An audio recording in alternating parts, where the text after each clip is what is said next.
నీ ఆలోచన చేత నన్ను నడిపించు. ఈ రోజున నీవు ఆలోచన కోసం కనిపెడుతున్నావా? ఏదో ఒక పని చేయబోతున్నావు, ఏదో ఒక పని స్టార్ట్ చేయాలని నీ జీవితంలో ఉంది, లేదా ఏదో రకమైన పరిస్థితి గుండా నువ్వు వెళ్తున్నావు. నీకు ఆలోచన చెప్పేవాళ్ళు ఎవ్వరు లేరు, ఏ ఒక్కరూ కనరావడం లేదు. ఏం చేయాలి ఈ సమయంలో? ఏం చేస్తే బాగుంటుందంటే దేవుని దగ్గరికి రా, ఆయన పాదాల దగ్గరికి రా. ఆయన నీకు ఆలోచన చెప్పువాడు. లేఖనాల్లో చాలా మాటలు ఉన్నాయి, దేవుని ఆలోచన సదాకాలము నిలుస్తుంది అన్నాడు. 16వ కీర్తనలో మనం చదివితే, నాకు ఆలోచనకర్త అయిన దేవుణ్ణి నేను స్తుతిస్తానన్నాడు కీర్తనకారుడు. ఆయన ఏ కర్తట? ఆలోచనకర్త. జ్ఞానులు యేసు ప్రభు దగ్గరికి వచ్చిన తర్వాత, ప్రభువును ఆరాధించిన తర్వాత మరి ఒక మార్గమున వెళ్ళాలని దేవుడు వారిని గైడ్ చేశాడు. అందును బట్టి వారు గమ్యం చేరుకోగలిగారు. వాళ్ళ ఆలోచన ప్రకారం మరలా హేరోద్ దగ్గరికి వెళ్ళుంటే జ్ఞానులు ఎన్ని ఇబ్బందులు ఎదుర్కొనేవారు, ఎన్ని ప్రతికూల పరిస్థితుల్లో ఉండిపోయేవారు. కానీ దేవుడు వారు నడిపించాడు. దేవుడిని నడిపించే విధానం చాలా గొప్పది. నువ్వు చేయాల్సిన పని ఏంటో తెలుసా?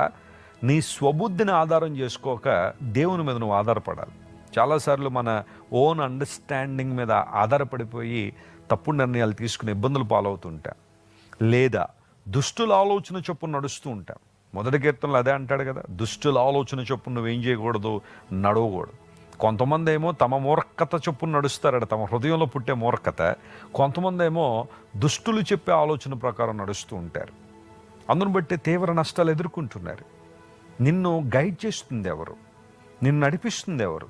దేవుడే అయితే ఆయన ఆలోచన కనుక నువ్వు స్వీకరించగలిగితే, పరిశుద్ధాత్మ దేవుని ద్వారా నువ్వు గైడ్ చేయబడగలిగితే, అంతకన్నా సంతోషం మరొకటి లేదు. ఈరోజు దేవుడు తన ఆలోచన ద్వారా నిన్ను నడిపించబోతున్నాడు.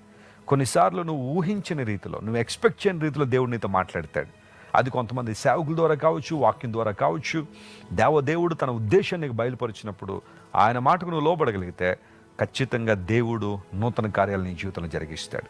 అలాంటి కృప మీకు ఇవ్వాలని, మీరందరూ కూడా దేవుని ఆలోచన ద్వారా నడిపించబడాలని, దేవుని మహిమ చేత మీరు నింపబడాలని మీకోసం పట్టుదలగా నేను ప్రార్థన చేస్తున్నాను.